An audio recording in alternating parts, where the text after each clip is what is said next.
All right, guys, here we are today with Joshua London to my left and Ari to his left, or for you guys, it's probably to my right. I don't know how it looks on the camera. But we're going to be trying through some of these wines here from our Garage Winery series. We got some Gito, Shiran, Herzberg, this is new, and so are many of those. And then we'll take a break and then move on to the red. But let's get started with this. This is the Domaine Herzberg Rose. This is a provincial style, I guess you can say, or French style in general.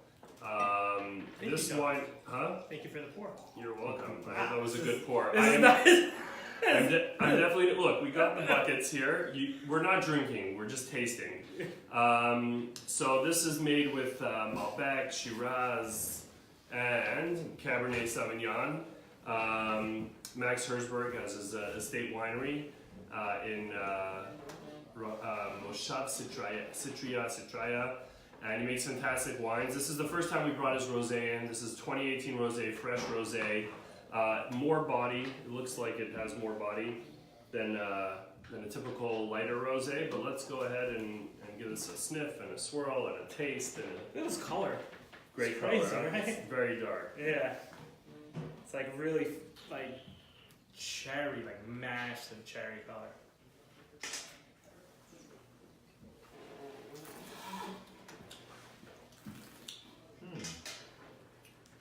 Well, that's very nice. Wasn't sure quite what to expect, having never touched it before. But this is well, that's very nice. It's got sort of a meaty, watermelony kind of thing happening. Really refreshing. Nice balance. Also, for those people who don't like high acid and maybe they want something that's not quite a red wine, not quite a white wine, this I think is very good with food. It doesn't have like really high acid that some people look for in their rosé, but it's definitely got more flavor, less zing, if you know what I mean. I like the watermelon call actually a lot. There's a fresh, juicy watermelon note to it that is really apparent and probably like the first thing that sticks out for me. I do like what you're saying in terms of like more of a juicier than like a crisp high acid wine. So yeah, if it's more of the style that it's closer to a fuller bodied rosé. So if that's the style you like, that's going for. Also, by the way, I do look like I'm on my phone because I am on my phone. So I will be answering questions if anybody has any questions or anything like that. So I'm not just text my wife at home, which I might be also. But if you have any questions, please let me know, and I'll be happy to answer them as we're doing this. So it's interesting. So I agree with both of you that it doesn't have like searing acidity or anything like that, but it's not flabby, right? It's it actually is in balance. It's not, and I still think it's actually but it is balanced, so it's not flabby, it doesn't feel heavy or overly viscous. And even though it does have quite a bit of heft to it, it actually is quite light on the palate, reminding you that it is a rosé, not just a really light red. So it doesn't have the extra sort of tannins and that kind of stuff that a red gives you. The heavy Malbec percentage I think that must be part of what makes for the interesting fruity component. It's intriguing actually. It's really not what I was expecting. Yeah. But I like it. Yeah, it's definitely good. Again. So there's your people who love like the high acid rosé. This is not it. I would find and by the way, I'm not so into the high acid rosés. Although I see what people are going for with that. This is more of like drink with food. This is a red wines drinker rosé. There you go, a red wine drinker's rosé. Perfect.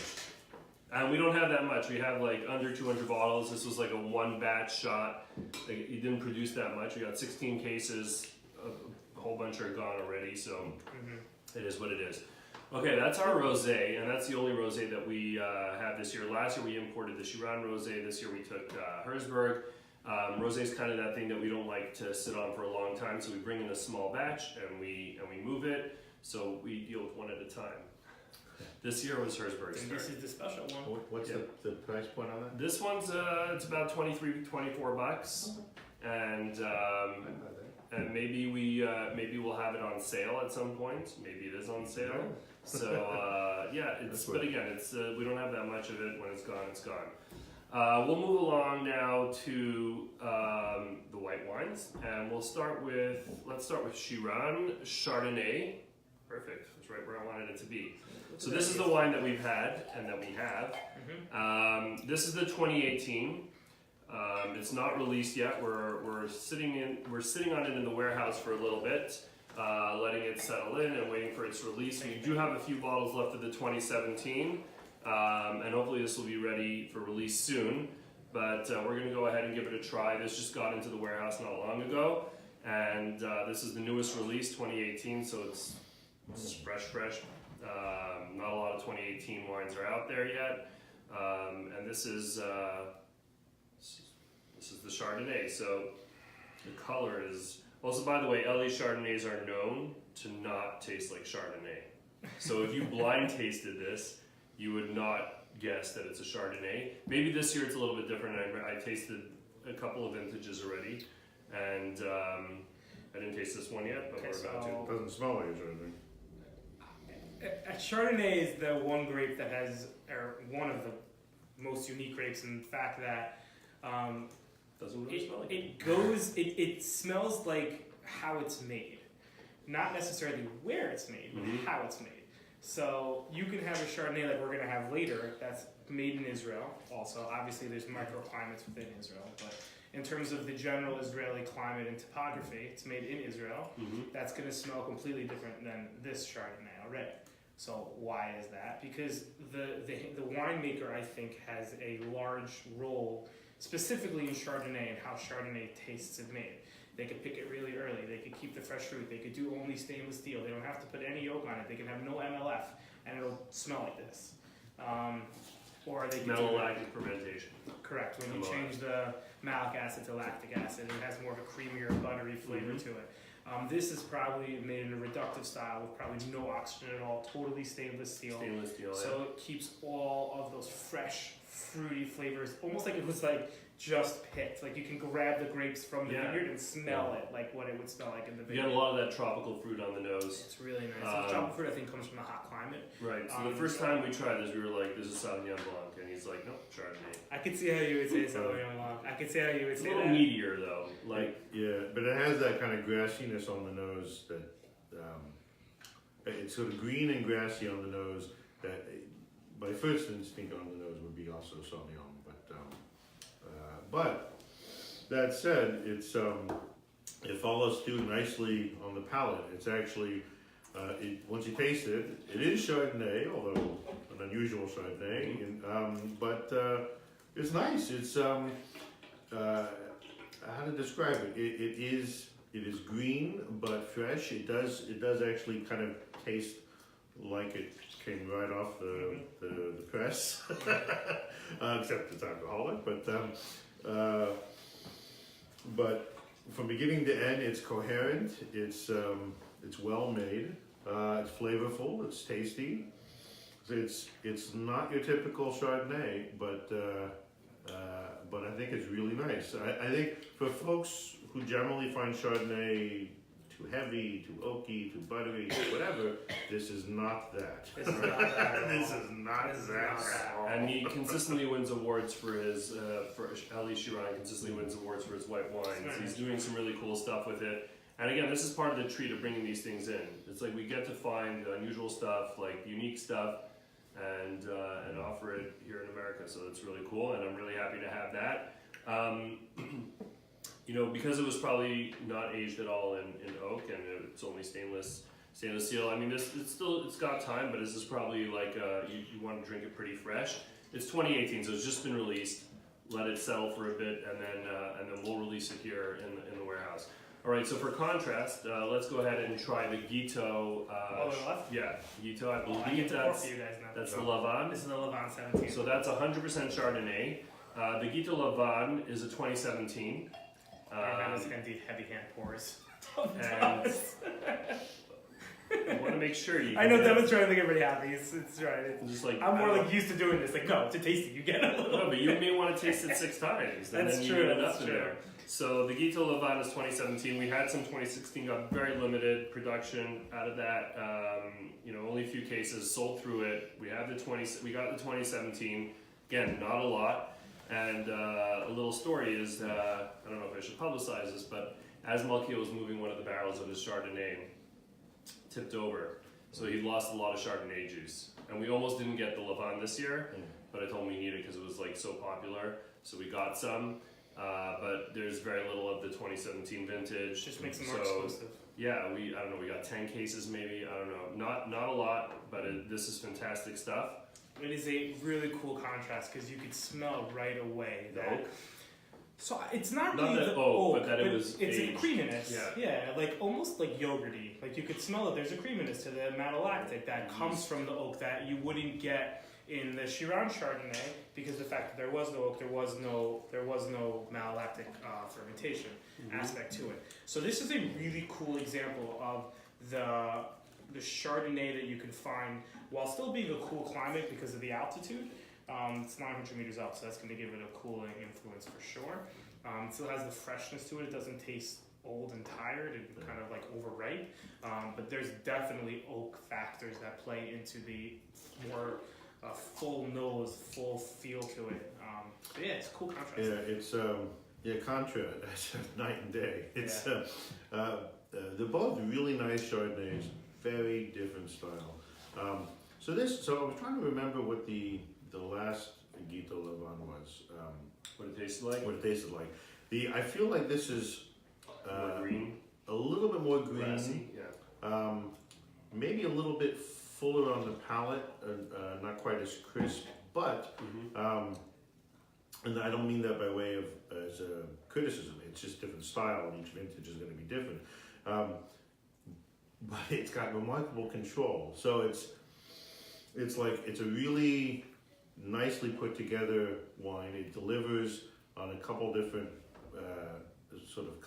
levels. It's got some nice complexity. The nose right off the bat, the nose is a sharp contrast, but it's opening.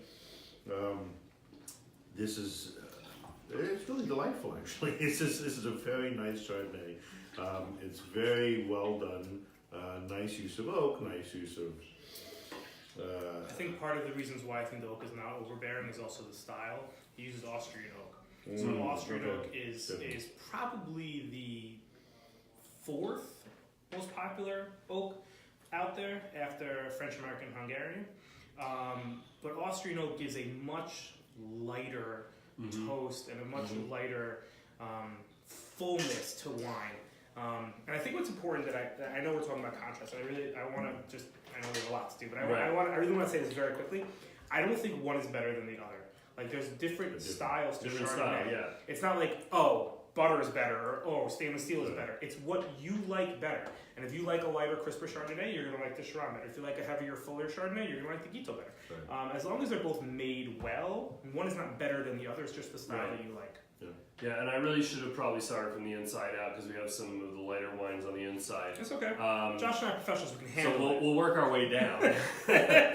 But now that we're done with the Chardonnay, actually there's still some Chardonnay blend. So I'll tell you what, for keeping up with the contrasting, we're gonna move on to the Triad. The Triad is a new Shiran wine. And this is a Chardonnay blended with Semillon and a touch of Viognier. So this is still got some Chard, but moving on a bit to the lighter side. So we're going all around France with this wine. We're going to Northern Rhone, we're going to Burgundy, and we're going to Bordeaux. It's a very interesting blend. And why this title? The Triad, because it's three Chardonnay, Triad. It depends, because if you talk to Israelis, Triad. Right. So then you just, Chardonnay, Semillon, Viognier. It doesn't have the exact, it does have the exact breakdown. It's 50% Chardonnay and then 25% of each of the others. I love what Viognier does in wines in general. I haven't tried this wine yet. I love what Viognier does. And Semillon also, Semillon and Viognier are both great varietals to like add into wines and do stuff to them that on their own they don't do. But this I think people after the sommelier in Israel in January, people were like, this was the best wine at the event, the Triad. So again, like it's traveled, it's made its way here. We'll see how it did on the boat. That's a very unique nose. I think the biggest flavor that I'm getting is white peach. Is like the first thing that sticks out to me. Just almost like a Riesling character, which is not even in the blend. But And you love Riesling. I do love Riesling. How But, do you make a Riesling? Well, you take 50% Chardonnay, 35% Semillon. and then that's So the the flavor onion, profile. you gotta I mean, Riesling. I don't get like the petrolinas and anything like that. But no, I definitely get a lot of white peach right off the bat. It's different, which is not bad. It's just it's a uniqueness to it that because these grapes are not historically blended, you get a different flavor than you would normally get because it's something that a lot of people, including myself, I don't remember trying a wine that has these three grapes blended. But it's a cool nose. It's cool. Yeah, it's And signature Eli Shirano, so he'll just put stuff together. interesting. And then people will be, this is the best one I ever had. Right. So it's definitely novel in terms of deciding that to put these two grapes, in that, particularly in hefty proportions. But it's very nice. So the white peach thing. So I see what you're calling white peach.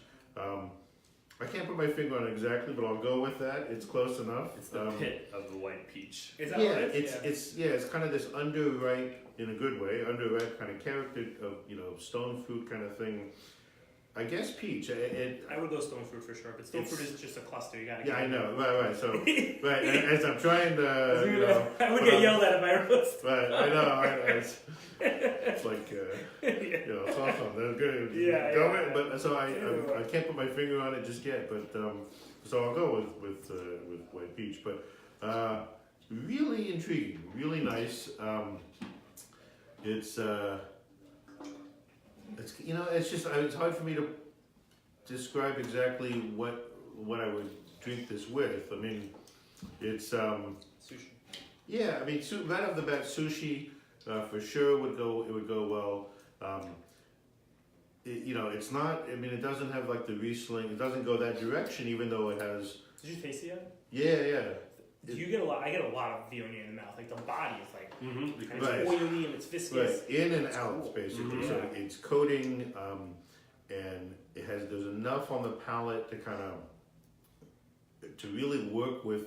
It's one of these. It can go up or go down. It can work up to sort of complex types of flavors like sushi. I mean, people maybe don't think of it as complex, but it can be quite complex in the mouth depending on how crazy they go. You make it well, right? And this actually would work really well with some certain types of American sushi, but it could also go down. Meaning, if you want more of a fun, I don't know, chunky kind of meal with very simple, like picnicky style stuff, this would actually work really well. Cheese and crackers. You could go cheese and crackers. You could go cold fried chicken. You could. It's interesting. It's just I'm It's intrigued. unique. It's very unique. It's I'm really intrigued. very unique. And Semillon has that the aging ability component to it. It's just I don't know about this wine. Obviously, it's the first time he made it. But Chardonnay could age. Is this 18? This is 18. Yeah. I wonder. The Semillon definitely develops over time and kicks into high gear after a few years. I'm not suggesting that people age it, but I would be curious. I'll probably hold on to the bottle for a few years and taste it and see how it developed. But yeah, definitely very interesting. If you went to hold on to it, I guess just see how it develops. My gut Curiosity. tells me this is drink now. drink fresh, now. Yeah. But yeah. what's the price point of this? This is about $34.99. Okay. If I'm not mistaken. Somewhere between $29.99 and $34.99. Depends what discount code you use. Well, it's like depends how much we had to pay that day for shipping and exchange and. Yeah. But so Ellie, I don't know if you're watching, but very, very interesting. I like. And we got good glasses. Yeah. Yeah, now you can't criticize our glasses I anymore. know. Right. Did you tag Ellie and Malkiel Awesome. and Max? All right, Dovid, what do you think? What do we got up next? To try? So now we're gonna try the Gito. The second Gito on the way. Right? The Shenhav. Sorry, the Shenhav. The Shani's are red. The Shenhav. Mm-hmm. That should be, if I remember correctly, a Got this. Chardonnay Semillon. Yeah. Okay. So you see, these guys are friends. So and we're not really comparing one to the other, but like they're like, hey, let's. We're not comparing one to the other. Well, we're comparing the wines. It's good to have contrast. You want contrast and like you Yeah. know to see like what are you getting out of the grapes in different styles. It's not to say one's better than the other. Also, It's you just learn about the winemakers the more you try their profile of their wine. So, you know, if you try through a whole set of white wines for both Ellie and both Malkiel, then you'll see a little bit of what they like to do in terms of their winemaking. So this is a Semillon Chardonnay. Yeah, I like the nose on this. Warm and inviting. I like that description, warm and inviting. I don't know, it just had that smell of like, it wasn't so fresh. I mean, it's obviously fresh, but it wasn't those like what we were, what we were getting before with the straight up Chardonnay or some of those other wines. Right, so the nose It's not as green, it's more. No, I would call this a medium flavor intensity on those. Because of the fact that you get the flavors, but you know, some people I was told the test is if you go like this and you can smell it, then it's medium plus. If you go like this, you can smell it, then it's high. If you go like this, you can smell it, then that's medium. So to me, it's medium. But again, it's warm and inviting, just like you called it at. Like And lovely finish. Really, apple pie. really draws you in. Still getting it. That's I like my apple. that's really I'm nice. going apple pie. Has Chardonnay. It makes sense that there can be some apple pie character to it. I'll go with the apple pie. It, to my mind, is sweeter than this. This isn't sweet, but but I can see the kind of baking spice baked apple kind of maybe a little bit. The right kind of apple. It's Maybe a strudel. maybe a little bit better. I don't think that's on my. That's not, I wouldn't have gone there, but that's all. I like that. That's just baking spice In with a different apple, way. with yeast, Yeah. or toast, In a or different way. bread, or. No, but there's definitely like a red apple component, and almost like the baking spice I'm calling. It's not cinnamon. It's more like almost Yeah, it's not cinnamon. nutmeg. This is the fun part of it, by the way, guys, because you can go in and we go like, is that what that is? Is that what that is? Is that what that is? Which, by the way, adds to a complexity of the wine. Sometimes you'll get a wine where you will just like put your nose in and like, okay, that's pineapple. The end. But like, this is not just like apple. Like, there's more to it. There's like a depth of layer to it. So it's like, what is that secondary note behind the apple that it's getting? And here's the thing: it's one of the beautiful things about wine. Not all wines, but good wine is not only you get the benefits from consumption in terms of satiation and refreshing the palate, and how improving the food, improving the company and the conversation. But on top of everything else, the sensory joy, the aromas, the bouquet, the nose, and what. With some wines, I can get just as much joy out of just kind of sitting here and kind of focusing on it. Absolutely. And all of these have been pretty good. This one, I mean, I'm just on that part of it, but this one is really absorbing to me. It's deeper. It's deeper. I'm all in a good way. Very pleasant. I That's actually nice. think And it'll open up a little bit also as you continue to let it it will go a open. little bit more. Also, the finish on this one was to me was just much more commanding. Again, not a good comment negatively on any of them. This just happens to really hold my attention. Right. So this is the Shenhav 2017, and it's interesting because like the Lavan and the Shenhav 2016s, I think we're both, if I'm not mistaken, we're both 100% Chardonnay, and then one was Austrian oak, and one was French oak, or and oak. Okay, I think it was French oak. Or American oak, French or American oak, but there were two, and you were able to tell the contrast between the two. This, they're a little bit different, obviously, because one's 100% single varietal Chardonnay, that's the Lavan. The Shenhav is a blend. We're going to get this 2017 up on the website soon. It's not on the website right now. So right now the Shenhav is a 2016, which is 100% Chardonnay. So this one's slightly different. Again, we're letting things settle in a bit and going to release them. Oh, so you let the wine settle a little bit. Yeah, because you don't want a bottle shock and this and that. I mean, I think by now it may be over, but for us tasting, who are we going to return it to if we feel it's bottle shock? The customers want to make sure it's ready to go. That's part of why we're tasting it here as well to see, if it's ready for release. So that if you're specifically interested in the 2017, either you have to contact us and specifically request it, or you just wait a couple of days. It will be up on the website. But definitely, it's different than the 16. Yeah, for sure. It's a different wine, just the same name. I actually get less of an oak character on this. I don't get it at all. It's an interesting wine. Okay, so now we're going to move in to the last two whites of today's tasting before we move on to the reds. And these are actually going to be a little bit of fun. And I'll let you guys choose which one you want to try first. But to the left, to my left, we have a brand new wine. We haven't had it before. It's up on the website, Uphaz.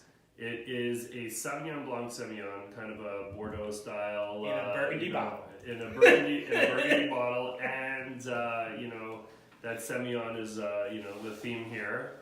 New varietal used in many of these wines. And then to my right, or to the right of that, is the Shiran 100% Semillon. Unfortunately, we will not be able to import the Semillon. There wasn't enough of it. It's all for the Israeli market. As a gift, we got 3 bottles. So, as my gift to you guys, we're tasting one, and to myself. We're going to taste one of them today. The other 2 bottles we'll taste some other time. But again, I think those also have aging potential. Or supposedly interesting things could happen, and you just have to take the risk with Semillon. Yeah. No, isn't that what they're saying? Well, there's It's not an expensive wine. No, either, so Semillon. A lot depends.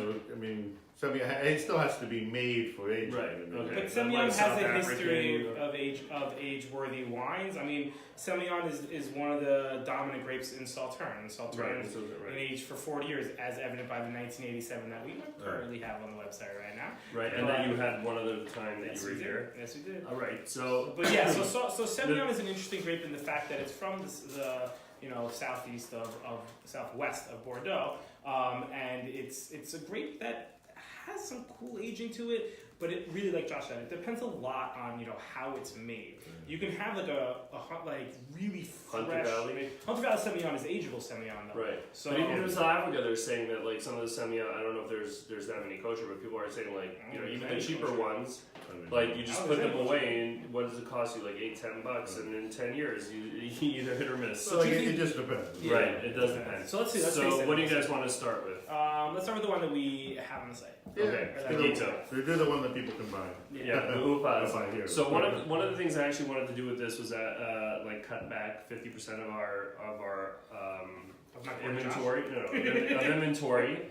No, give them double, and hold on to it for a few. We're gonna try it, but if we feel like this, this can go a little bit longer. I'm gonna hold half of it, and in 5 years' time, we'll be able to offer the customer something that's a different experience, and we would have taken all our time and resources to age it, but we'll see. Especially for a white. A white is cool to age when you can have one of those that's unoaked and aged on its lees in the same still for 4 months. Try it. Smell this. Okay, so while I said it, maybe I should explain it while you guys are saying it. So what does that mean? The wine is Gito Uphaz 2017, and while I read the back label, it said aged on its lees. So what does that mean? So as the wine ferments, what happens is that the yeast in the grapes and in the juice and in whatever is added, if there's added yeast to it, which there probably is, that helps the sugar turn into alcohol, the yeast cells end up dying and they end up falling to the bottom of the tank by gravity. So those dead yeast cells are called lees. So a lot of times wine will age on their lees, which means that you won't take the juice off of the dead yeast cells, and you kind of let it be with the lees for a little bit to kind of verbiage, that word. I don't even know if that's a word to begin anyway, but oomph it up the flavor in the wine. So they add a little bit more depth to it. Sometimes there's yeastolysis that can happen, which we're not going to get into reading this right now, but it's very cool. Aging on its lees is a cool process. It's one of those buzzwords in the new, in the millennial wine industry. So Did he do batonnage? It doesn't indicate. I would assume that he would do batonnage if his aging is on its lees and it's just sitting on the bottom. What's it doing if you don't spill it? Batonnage is when you go in and you kind of stir the whole thing it up all a little up. bit. Exactly. Maybe it doesn't say it. I mean, it's I don't know. Probably fair to assume that he probably did. How do they do batonnage at Lascaux? They have the what's it called? The OXO? OXO, yeah. It's cool. They're like... OXO, I forgot what it's called. I think it's called OXO. No? It is Or OXO. not? No, you're right. Yeah. No, it's called OXO. And it's just like they have these wheels, and then they can just like... And they turn it and turn the barrels, and it does its own... It does its own batonnage. Anyway, but this... let's talk about this one. This one's definitely more of a... I love the mouthfeel on this.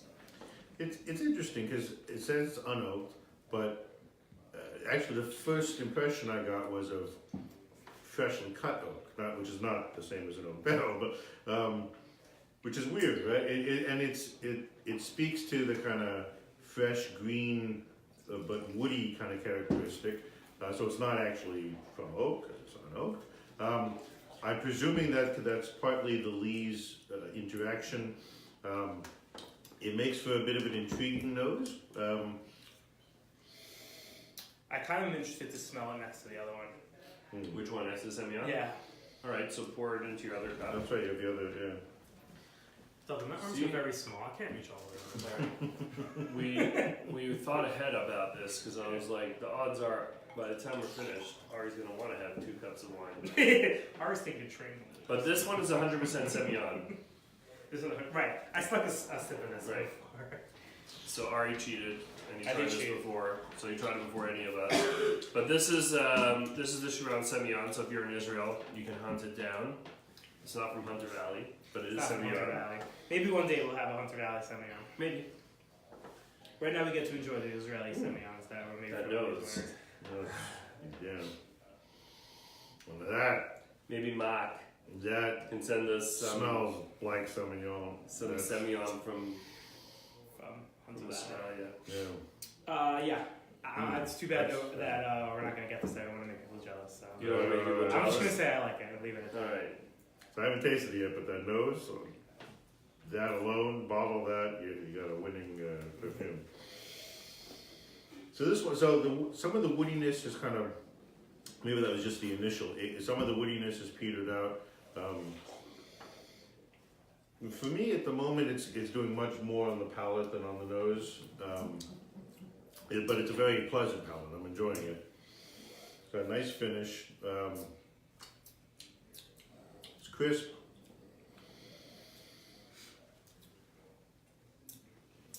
Love the acid in the Shiran. Okay, I'm sorry. I'm not saying anything good enough.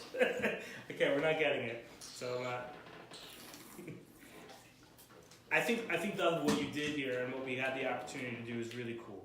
Because you get to try wines that are from 2 different wineries, 2 different awesome, really cool wineries. I know both of the winemakers, they're really great people. And they're making wines that they're not shying away from Israel. They're saying, we're here, we're making a wine in Israel, this is what we do, this is what we make. They're playing with different blends, playing with different varieties, seeing what works out well together. And you know what, I have to say that the results are really nice. They're really good. I'm happy that we have them, we're happy that we can offer them to you guys. Yeah. I can second that. There's, if I can be blunt, there's not a loser in the bunch. They're all good. Right, and for you guys, the Uphaz, the last Gito wine we tried, is it something interesting to hold on to, or you think like this is? I mean, So I spoke to him about it also. What did he say? Before I took it, he's like, I'm not sure if you should take it. I don't know if it's going to really be ready. I said, not a problem. We'll try it. You know, if people want it, they'll take it. If not, we'll hold on to it. I don't mind releasing it in a couple of years. I think it's interesting. I think it's also cool. So, I mean, look, with these things, sometimes you don't know. Like, you don't know until you give it a try and then you kind of know the style. Also, you can wait and hold on to it and see. You can buy 6 bottles and hold it for the next 6 years and see what happens. You know, I'm a big fan of that. Sometimes wines, just even if they're only wines over $100 age, it's not true. Like you can get a wine for $20, $30 that can age for 10 years. So you know, sometimes you have to just kind of give it a try. See a wine that you like, and if you like the wine, see how it kind of goes over the next 5 to 6 years, and see what happens. So it's interesting. So I'd be very curious to see how it develops over time. Before I plan on the 10-year time horizon, I'd probably want to see how well it integrates over the next year and a half. Right. Right now it's nice and it holds together cohesively, and it's makes for a very pleasant drink, very nice wine. I feel like it probably can kind of mesh and cohere a little bit better. And there's a lot of criticism. I just think that's how it's going to evolve. A lot of wines that happen. I mean that's a common. Whether or not that's going to happen in 1.5, 2 year, 3 year time horizon or 10, I don't know. I'm a lot more resistant to the jumping into the 10. But that said, certainly some near-term cellaring I think would be very beneficial. Whether it's done at home or in their warehouse. Look, if we it's did cheaper you do it at home than in the warehouse. Just so right, you know. yeah, the price will go up. It will go up. It's Because fine, it costs us more and too. it costs them more, right. You gotta buy 12 now. So, just FYI, if you got the space, it is certainly cheaper to do it at home. Yeah, I was thinking more in the 2 to 5 year range. I mean, I have no idea. You know, aside from Sauternes, in kosher wine at least, aside from a few of those like bubbly. There are wines some and older Sauternes. Semillons that have aged and been released after many years in the barrel. However, it's not in this style. Right, this is a blend. I mean, yeah, but they're made a little bit more in a style of like a sherry, instead of like a style like a dry crisp wine like this is. So. okay. And We're gonna experiment and see together. but kosher wise, like for for the consumer that wants like some of these more not entry level wines, but entry price, so to speak, for aging white wines. Like, what are the options? Like, what do people have? That can age? Yeah, and kosher wine for white wines. There's not a lot of whites that have aging. An under $20 bottle of white wine that I've had like 7 years old at a tasting group with people who are like call themselves like wine snobs. You want me to tell you, or you're gonna call it? Alphasi late harvest Sauvignon Blanc. No, that is the baby Sauternes. But no, Yeah, that holds up very well. I had the Goffin Estate Dry Riesling, which is like a $17, $18 bottle of wine. I had like a 7-year-old bottle with like a Not the Lake County, Not the the Lake County. Napa. The estate one. So I was going to say, And in general, the Hagaffins hold up so much It better than ages a lot of people really well, Yeah. and it's not an expensive bottle That's of wine. Riesling, yeah. Yeah. Right, so there are your options. Awesome. But this is, here's another one. Yeah. That maybe we'll see. All right. And just as an aside, since you mentioned, I know it's teasing folks, the Semillon from Shiran. Oh my God. It's very nice wine. Ellie, It's got a I'm lot. sorry. send more this Yeah, way. Ellie, This come on. really The aesthetics nice. is not fair at all. Come on. Oh, you just Yeah, there's it's a nothing really- like the it's a market really like nice this. wine. It's very nice. Yeah. Good. So, Awesome. Good shoving, Dovid. yeah, so this is, listen, maybe we'll have to talk to him and twist his arm for 2019 vintage and get some Semillon. One thing at a time here, but definitely really cool. Yeah. I'm loving all these white wines and the rosé. Like, obviously we're very heavy on the reds, but summer's coming, and these are like. This covers This is the the way to gamut. go. It's the way to There's go. a lot of different things going on here. Try one of each, and then buy a case of each. And that rosé will be very nice for as we get into the hotter weather and we start to barbecue and that kind of stuff. That's for sure. Good Grilling, barbecue rosé. particularly like Israeli, where it tends to be a little heavier than just hot dogs and hamburgers, Israeli style. But in general, that'd be very nice. Yeah. It's got some good heft to it. Right. So again, it's a different style for those that are looking for that high acid crisp. Not that. Not No, rosé. that's For those of you who not are like, friend sauce. for those of you who are like, I don't get rosé. It just makes my mouth tingle. Try this because this has got flavor and again, like Josh says, it's not that it's flat. It's got more going on flavor wise. And it's just and like Ari said, your red lovers rosé. Okay, this concludes the white wine tasting portion. We'll go on and taste some reds, but I'll clear this up and we'll get set up and everybody take a soon. breather and compare notes and sit and talk about what our plan is now. All right.